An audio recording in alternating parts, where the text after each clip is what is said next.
Bienvenue dans mon atelier. On paraît dans l'antre d'Ali Baba. Alors allez-y. De l'autre côté de la porte, le monde enchanté et mystérieux de Josette Rispal, sculpteur de son état.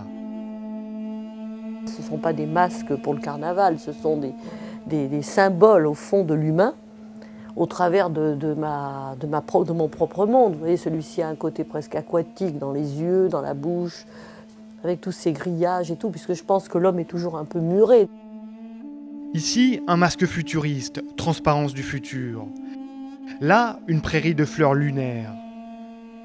Verre, pierre ou bronze, autodidacte, Josette Rispal fait art de tout pour créer un univers onirique, parfois déroutant.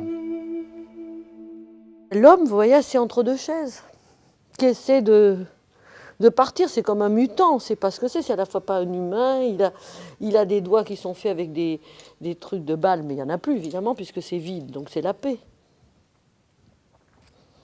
Voilà. Mais il est moderne, mais il est ailleurs, on ne sait pas d'où il vient.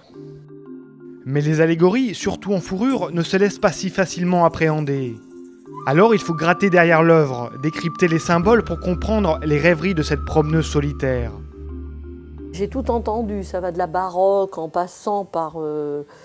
qu'est-ce qu'on peut dire? Alors l'excès, il y a les minimalistes, je suis une maximaliste. Ce qui m'importe dans une œuvre, quelle qu'elle soit, c'est ce qu'il y a derrière, dedans, et pas tellement ce qu'on voit. C'est pas simplement que des perles et des fleurs. C'est derrière des sortes de joailleries, si je puis dire. C'est dire aussi que rien ne va, mais il faut aussi qu'on se prenne en main et qu'on essaye d'être positif, quoi.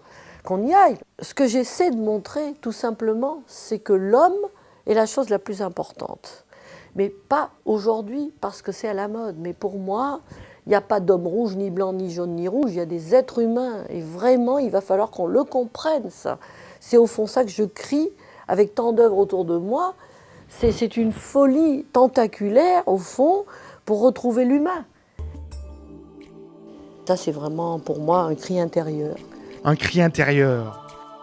La plasticienne joue sur une noirceur du monde contenue et poétisée. Toujours à la fois le rêve, c'est à la fois quelque chose de dur, mais c'est jamais dur parce que j'ai toujours envie plutôt d'être dans le poétique et de donner quelque chose de plus doux, parce que je pense que sinon tout le monde est tellement stressé.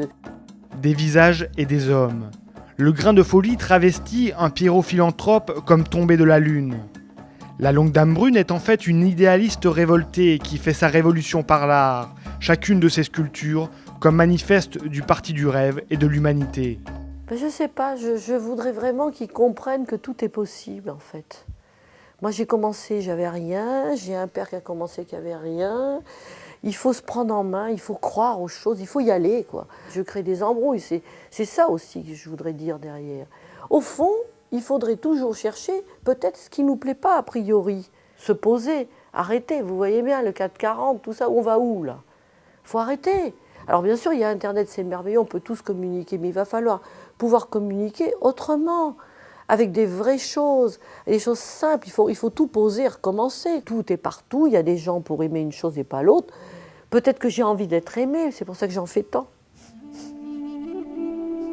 Paix, amour, retour à l'essentiel et à l'homme, le message épuré de ses formes extravagantes reste simple. C'est merveilleux, non hein? Vous croyez que ça enseigne pas la vie, ça?